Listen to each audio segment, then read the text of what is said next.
Barry told me to get something together quick, make it short, so it ain't gonna be but an hour and a half.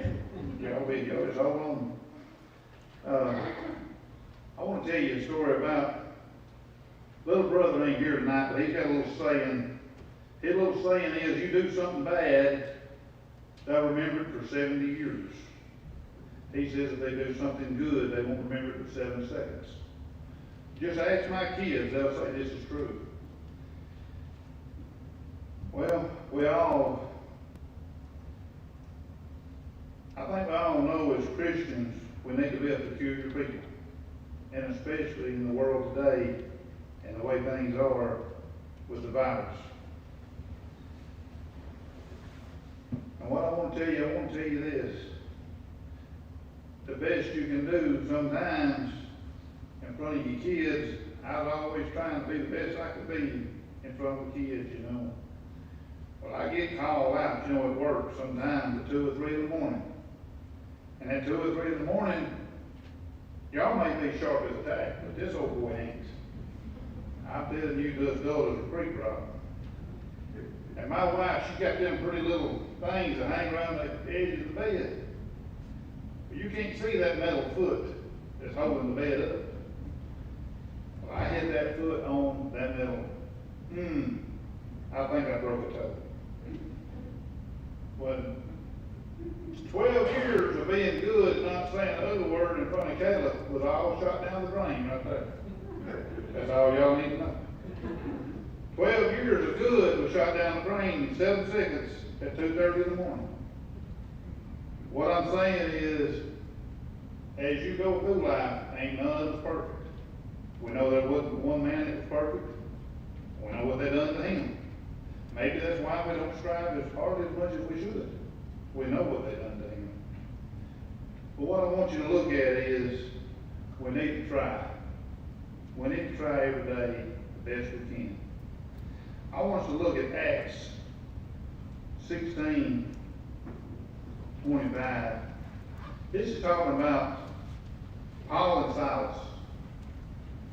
I'm going to do a quick summary of this, an hour and a half, make it a little long. Paul and Silas, they was in prison because of a little girl. Now think about this, not a grown woman, a little girl. I always think of Olivia when they say little girl. They healed her. And I'm going to slaughter this word, but it's divination. She was possessed with a divination. What I want you to know about that is, they was thrown in prison for healing this little girl, for helping this little girl. Just think about that for a minute.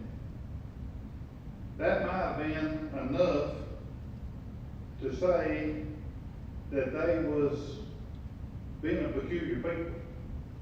But this is the part I want you to focus on.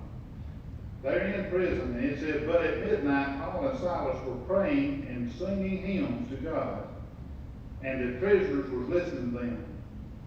Now you may think at midnight at the prison wasn't nothing good going on, but it was this time. And when it did, guess what? The prisoner, the jailer, and his whole family were baptized that night. What I'm saying is, don't look at like me, look at Paul and Silas and Jesus. Them little things that you do that you may not realize, it. You may think, well, Richard, we can't go to school, we can't go here, we can't go to work. It may be something you're doing at home, it may be something you're doing on the internet, or it may be something you're not doing. But trust me, people are looking at what we're doing. And especially if you're wearing that name like Christian, you got to be the gold standard. We're not following somebody that's not gold standard. We're following Jesus. Let's look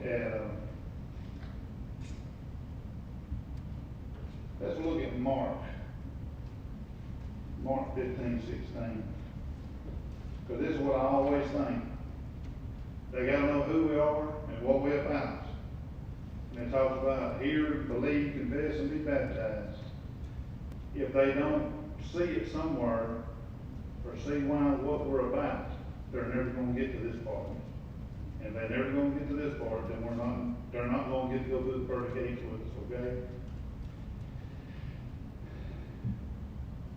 And he said to them, go into all the world and preach the gospel to every creature.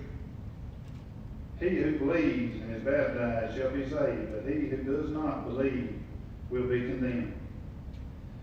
And these signs will follow these who believe in my name.